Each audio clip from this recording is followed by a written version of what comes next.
Boris Johnson. Thank you, Mr. Speaker. I hope the House will not mind if I begin with a personal confession.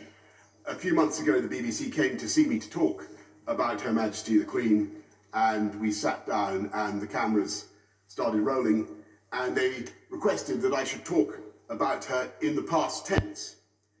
And I'm afraid I simply choked up and I couldn't go on. I'm really not easily moved to tears, but I was so overcome with sadness that I had to ask them to go away. And I know that today there are countless people in this country and around the world who have experienced the same sudden access of unexpected emotion. And I think millions of us are trying to understand why we are feeling this deep and personal and almost familial sense of loss.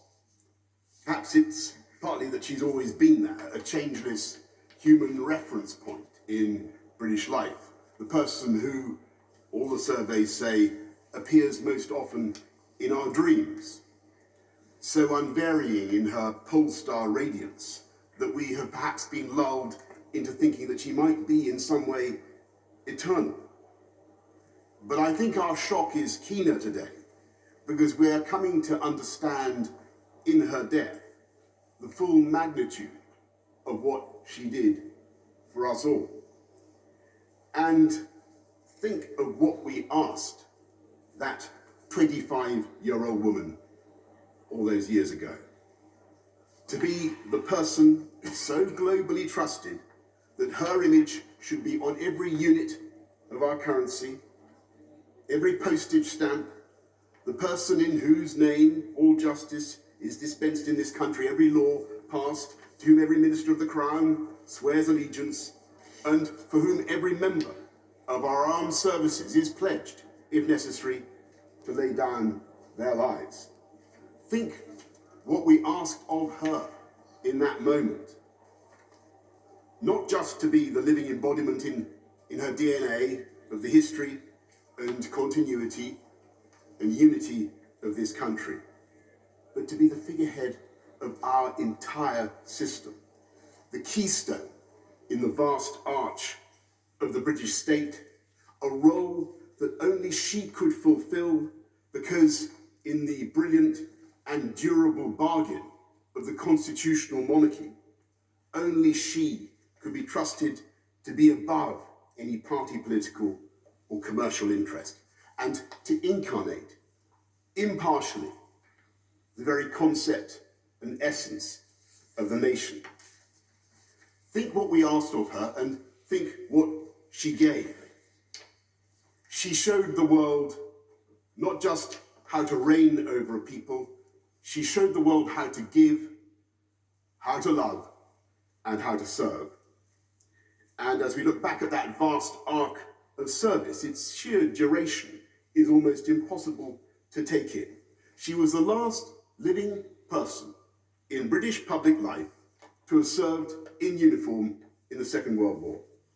She was the first female member of the royal family in 1,000 years to serve full-time in the armed forces, and that impulse to do her duty carried her right through into her 10th decade to the very moment in Balmoral, as my right honourable friend has said, only 3 days ago, when she saw off her 14th Prime Minister and welcomed her 15th, and I can tell you, in that audience, she was as radiant and as knowledgeable and as fascinated by politics as ever I can remember, and as wise in her advice as anyone I know, if not wiser.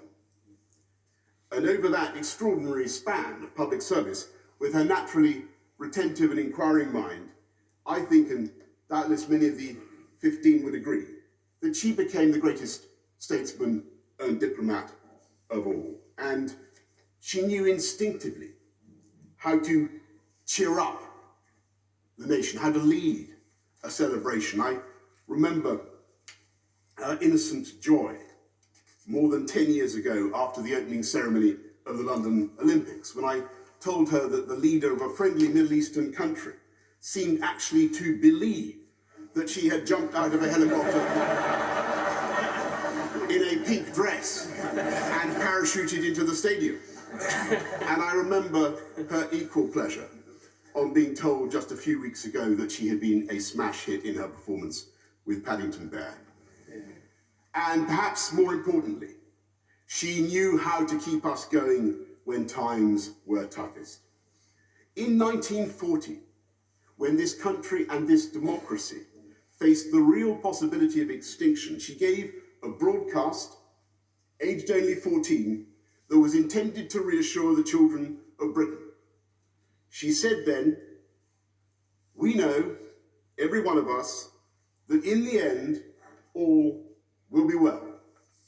She was right. And she was right again in the darkest days of the COVID pandemic, when she came on our screens and told us that we would meet again. And we did.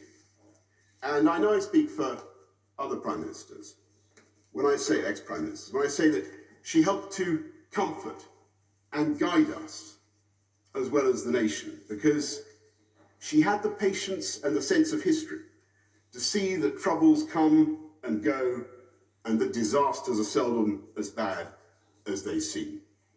And it was that indomitability, that humour, that work ethic, that sense of history, which together made her Elizabeth the Great.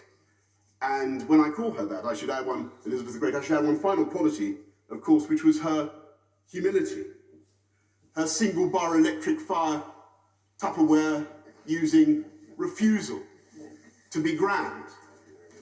And unlike us politicians, with our outriders and our armour-plated convoys, I can tell you, as a direct eyewitness, that she drove herself in her own car with no detectives and no bodyguard, bouncing at alarming speed over the Scottish landscape to the total amazement of the ramblers and the tourists we encountered. And it is that indomitable spirit with which she created the modern constitutional monarchy. An institution so strong and so happy and so well understood, not just in this country, but in the Commonwealth and around the world, that the succession has already seamlessly taken place. And I believe she would regard it as her own highest achievement, that her son, Charles III, will clearly and amply follow her own extraordinary standards of duty and service. Yeah. And the fact that today we can say with such confidence, "God save the King," is a tribute to him, but above all to Elizabeth the Great, who worked so hard for the good of her country, not just now, but for generations to come. That is why we mourn her so deeply. And it is in the depths of our grief that we understand why we loved her so much.